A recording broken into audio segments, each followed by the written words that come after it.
Cardinals Corner from Arizona Sports.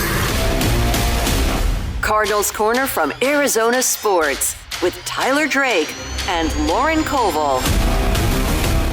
Bird Gang, we are back, and we had to come back a little sooner than we thought because it was one heck of a week for the Arizona Cardinals, especially for General Manager Monty Ossenfort. So we got to dive in. I'm Tyler Drake. That's Lauren Koval. This is Cards Corner, and a big week for the Cardinals because not only do they bring back Calais Campbell on a one-year deal, they decide to lock up Trey McBride 4 years on a contract extension.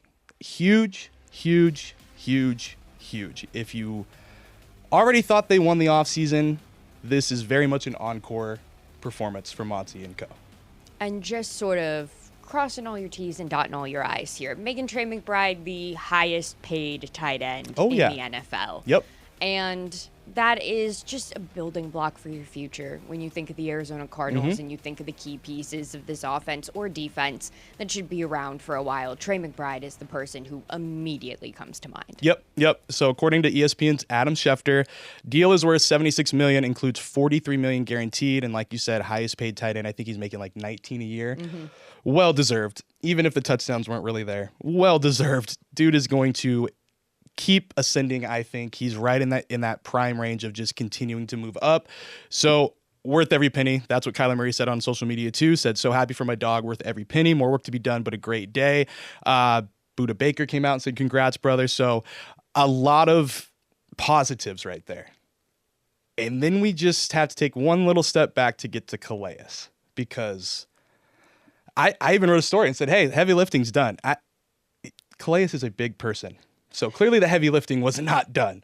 So, and what a pleasant surprise, because I think we all kind of thought in the back of our head, it would be so cool to see this guy come back and be a Cardinal, end his career as a Cardinal, fan favorite, of course, really brings that locker room together. Now, not only that, you throw him into a defensive line that looks way different than it did last year.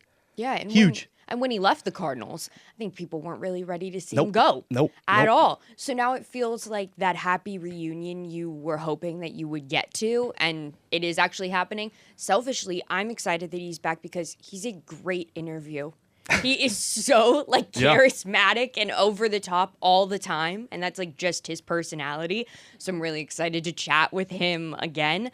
And also, it's the kind of thing where you have some money with the cap space. You've got a little bit of movement, and this is the exact kind of signing you want to see. Late, doesn't cost a ton, but also just like riles up your fan base. Exactly, because that's been a thing that's been talked about for years. Stagnant using the cap space, stagnant signing free agents, stagnant spending money. Don't think you could say that this year. No. And I think we somewhat saw that turning last year. Obviously, some of those signings didn't really pan out. But you move into this year, there's clearly, it's go time.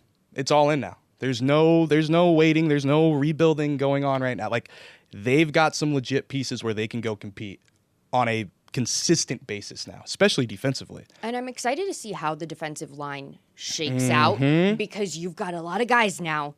You've got more. And that's before even looking at the draft of potentially adding more. Exactly. And you've got more guys than you've got spots on the line for them to line up at. Now, of course, you're going to keep a bunch of them heading into training camp, heading into OTAs. In case somebody gets hurt, you want to be able to funnel that person in. So I don't expect them to make any trades off of this defensive lineman happening, because you got to see how it's all going to shake out closer to the regular season. Yeah, I could see something happening almost like what we saw with Cam Thomas last year. He got traded later in the offseason.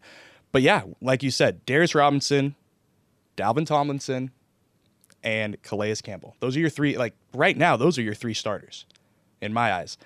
And that's before mentioning Dante Stills, who was one of the most consistent pieces of that line last year.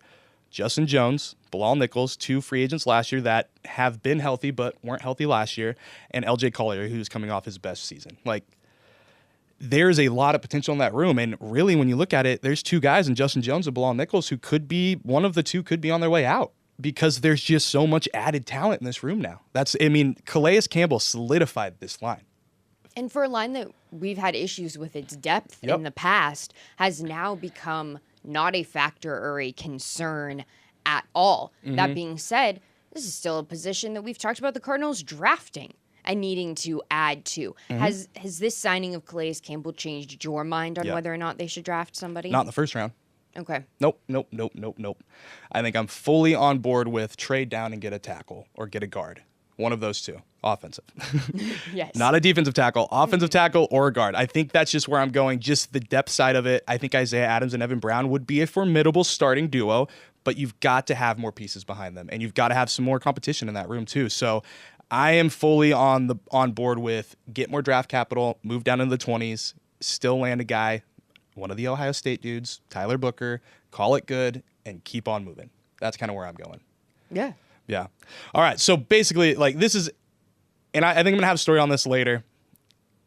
It's been a win for the Cardinals. If you guys at home know The Office, watch The Office. Taking a little from Michael Scott there. He was not a good conflict resolutions person, but in this case, Monty Osford is, because the Cardinals win. They get two. I mean, let's be real. They're trending towards all-time Cardinals, in my opinion. Calais is already there. Trey is well on his way because he's already setting records. There's a win for the Cardinals. Win for the players. Calais gets to end his career, potentially, with the Cardinals. Trey McBride, locked up for long term, can now feel comfortable that he's going to be here. And then one more win. All of us, especially the fans, because you can now see there's a clear path forward. It's not are they going to really do this? Are they really going to spend this money this time? Are they really going to turn the page? It's the offseason. You can't win in the offseason, but it definitely helps when you can have something like this. And so I have not been as impressed with kind of the GM moves or offseason moves that I've seen a couple of years at least. Yeah. Maybe since I've been on the beat. I mean, the J.J. Watt addition, I think a lot of people kind of go back and forth with that. 12 and a half sacks his last season with the team. That's pretty good. But overall, when you see the positions that are filled and the holes, the voids that are now getting filled, it's a completely different team, especially defensively. Like, Nick Rawlis was already getting high praise for how creative he's been. And I mean, Mike McDaniel was talking to Kevin Clark today about how Budda Baker is just the dude even more because Jonathan Gannon and Nick Rawlis are so creative and utilizing him. And you see all these other pieces, like the defense has caught up. Yeah. And now we got to see what happens. And now the other side of that coin is, not to play devil's advocate, but now you have no excuses. No excuses. There's no BS now. Yep. You've got to play to the level that you can. This is the make it or break it season, I think, for a lot of Cardinals. The first one that comes to mind being Kyler Murray. Yep. But now you really can see a body of work from this team, as long as they stay healthy, that shows you, there are a few older ends of this team. I'm thinking the Calais Campbells of this group. But then there are also this really young core that they can build around in a Trey McBride, in a Marvin Harrison Jr., in let's see what the heck happens with Trey Benson this season. Yep. You know, can they build around him and define their next few years? Yep. They've got no excuses now. No excuses. And you don't have any excuses not to watch Cardinals Corner. That being said, we'll be discussing a lot on this podcast heading into the draft and heading into the regular season, because this is one of the more exciting off seasons the Cardinals have had in a while. I don't know how long. A while. Yeah. Yeah. And as Lauren said, we'll take you there the whole way through training camp, through the regular season, through all that jazz. So be sure to follow me at TDrake for Sports. Follow Lauren at Colville_Lauren. Follow the show at AZ Cards Corner. And we'll be back next week. We'll be back after that.